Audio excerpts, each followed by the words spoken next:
I'm a 22-year-old woman who inherited the house I grew up in from my mom after she passed away last year at 47 from a sudden stroke. I've come to terms with her passing. My parents divorced when I was 7, so I split my time between my mom and dad. I was always closer to my mom because she understood me, while my dad, now 50, was often too busy with work or women to give me much attention. As long as I had my mom, I was okay with it. After I turned 18 and started college, my dad moved to Houston for work, so we only saw each other during the holidays. 2 years ago, he brought his girlfriend, Julia, and her 2 daughters, 18 and 16, to spend Christmas with us. It was surprising since he'd never introduced any girlfriends to us before.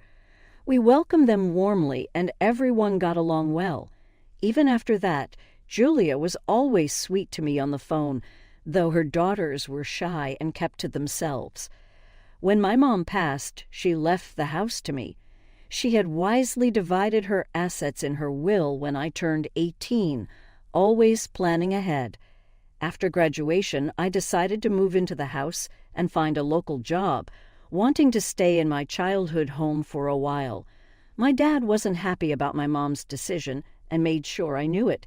He and Julia had been supportive during the funeral, but he became morose once he realized he wasn't getting the house back. This house was where my parents lived when they first got married, but my mom took it over during the divorce, which I think was fair since my dad didn't have to pay alimony. Mom gave up her career to raise me, letting my dad focus on his job. She worked hard to make sure I never felt neglected. I thought it was unfair for my dad to be upset about not getting the house back, and though he didn't say much, his behavior showed his displeasure. At the time, I didn't care. I was still grieving my mom, so my dad being annoyed about her will was the least of my worries. She left him all her wedding jewelry and the gifts he gave her, which should have been enough for him. He went back to Houston with Julia a few weeks after the funeral, and I've been living on my own since. About 6 months ago, my dad told me he was engaged to Julia and wanted to get married here. He planned to come back for the weeks leading up to the wedding, staying in the house rather than a hotel. Their daughters were homeschooled, so that wasn't an issue. I agreed to let them move in with me because I was tired of living alone, and I got along well with Julia. Plus, my dad promised to split all the bills. They moved in a month ago, and it was nice having them around. I felt less lonely and thought I could get used to it. I even dreaded the day they'd leave because I didn't want to be alone again. But 2 weeks ago, 3 days before the wedding, my dad asked if they could move back here permanently. I was surprised, but he explained he wanted to ease me into the idea of being part of a family and didn't like me living alone. I wanted to say yes immediately, but his behavior about not getting the house back made me hesitate. As much as I liked the idea, I didn't think it was wise to make a quick decision. I needed time to think. It felt logical to wait and not act on my emotions. I told him I needed more time and would let him know after the wedding. He looked annoyed but didn't push it. 10 days ago, they got married, and we had a blast at their wedding. They were supposed to stay a few more days before moving back, so I was preparing to tell them my decision, which was a yes. But before I could, they all took off on their honeymoon without telling me. 2 days after the wedding, I woke up alone. Their belongings were still here, so I tried calling them, but nobody answered for hours. Finally, around noon, Julia called back and casually informed me they had left for their honeymoon and would be back in a week. I was stunned. I expected them to at least tell me or include me in their plans. I asked why they hadn't told me, and she gave a lame excuse about forgetting but assured me they'd be back soon. I tried to explain that my issue was with them leaving without a word, but she brushed it off, saying my dad was busy and didn't have time to talk. I kept my cool and asked her to let me know when my dad was available.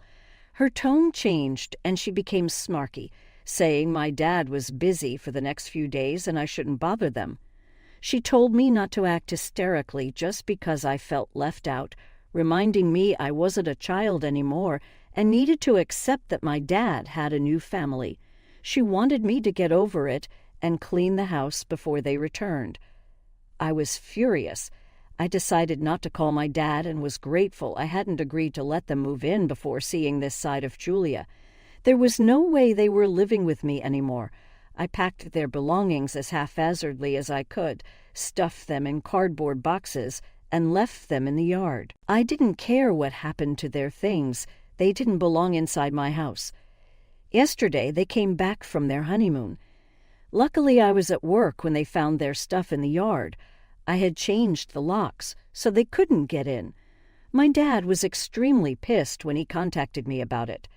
He told me I was being a brat and overreacting, claiming they did nothing wrong. I told him to take their boxes and leave, and if they were on my property when I got home, I'd call the police.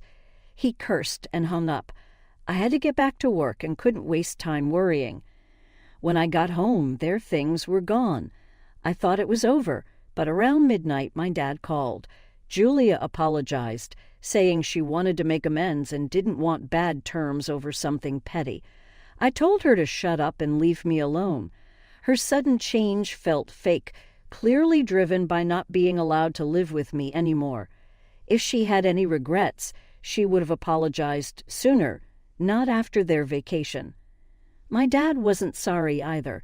He tried to guilt-trip me, saying I was heartless for not letting them stay, offering to split bills. He claimed he wanted to live here to feel closer to my mom. Julia's outburst was just a bad mood, he said, and even her kids missed me. But I wasn't having it. I knew my dad had his eye on this house since the divorce, and after seeing Julia's true colors, I didn't want to risk it. I told him they could go back home. He started bawling, accusing me of being selfish, saying I was ruining his happiest memories. He called me petty and mean, saying my mom would hate this side of me. But I stood my ground. I wasn't letting them move back in after Julia's rudeness and their lack of consideration. Update. The comments on my original post were a reality check. Some were rude, but I got the point. I stuck to my decision. My dad doesn't deserve to live here after being awful to me. It was nice while it lasted because they were sweet initially, but their true colors showed once I said I needed time to think.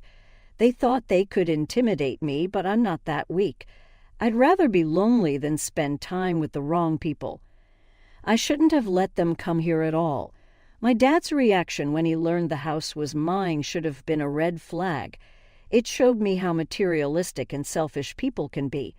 As for Julia, I'm glad she picked a fight with me and messed things up for herself. If she hadn't, we might have ended up as a happy family, but I won't fall for their fake behavior again. I was lonely, missing my mom, and with no grandparents left. I needed a family for support, but these people aren't it. I'm relieved I realized this before it was too late. It's been a few days since they left, and my dad keeps calling and texting, hoping for another chance. But they don't deserve it. They blew their one shot, and I can't risk giving them another.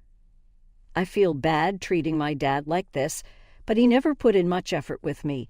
He doesn't get to complain now that I'm making decisions for myself. Update. My dad's desperate to move in because he lost his job months ago. He spent all his savings on the wedding and honeymoon. Julia quit her job to be a stay-at-home mom, so now they're broke. My dad assumed I'd let them stay. Julia didn't know the truth until recently, which is why she apologized. She's as fake as they come, but that's what my dad deserves. Today, my dad asked to stay a few days until he finds a job. I told him no. They've been nasty to me, and I don't need that negativity. He should have known better than to splurge on a wedding and honeymoon without a job. That's not my problem, and I refuse to feel guilty. I texted him back, explaining this politely. He took it as mockery and said I'd suffer for what I was doing. I didn't respond because anything I say will be turned against me. It's better to let him wallow in his misery. It's not my problem anymore. Update 3. My dad decided to leave the city today, but couldn't do it silently. He made sure to let me know what a huge disappointment I am as a daughter. He and his wife had to make a whole scene out of it. I last spoke to him about 3 weeks ago, but we didn't check in with each other after that. Today, both he and Julia texted me, saying they were delighted to announce that Julia's ex-boyfriend decided to sponsor their trip back home. Apparently, he realized he needed to see his daughters. Julia had full custody, and her ex paid child support, but was too busy to spend time with his kids. He waited for Julia and my dad to sort things out, but finally decided to step in himself. They didn't give me all the details. They posted a picture of their daughters with Lucky Charm and 4-leaf clover stickers. I can guess the real story behind Julia's ex's sudden epiphany and why he's funding their trip. Julia's manipulation and stubbornness likely played a role. I've seen that side of her before. I don't know exactly what happened, but I'm just relieved they're leaving. This will be the last I have to deal with them. Reading other people's stories about their crazy families made me realize I had it easy. My dad is too worried about his reputation to harm me. He knows I call the cops without hesitation. Plus, I have enough training to defend myself. With them gone, I have even less reason to worry. I still feel lonely sometimes, but instead of dwelling on it, I go to my friends. After my mom passed away, I shut everyone out without realizing how alone I'd become until I read the comments here. It's going to take time, but I'm going to make the best of my life now. I have a stable job, a decent income, and my own house, thanks to my mom. I have great friends who care about me. Honestly, what more do I need? If I get into trouble again, I'll just come back here. I'm sure the wonderful people on Reddit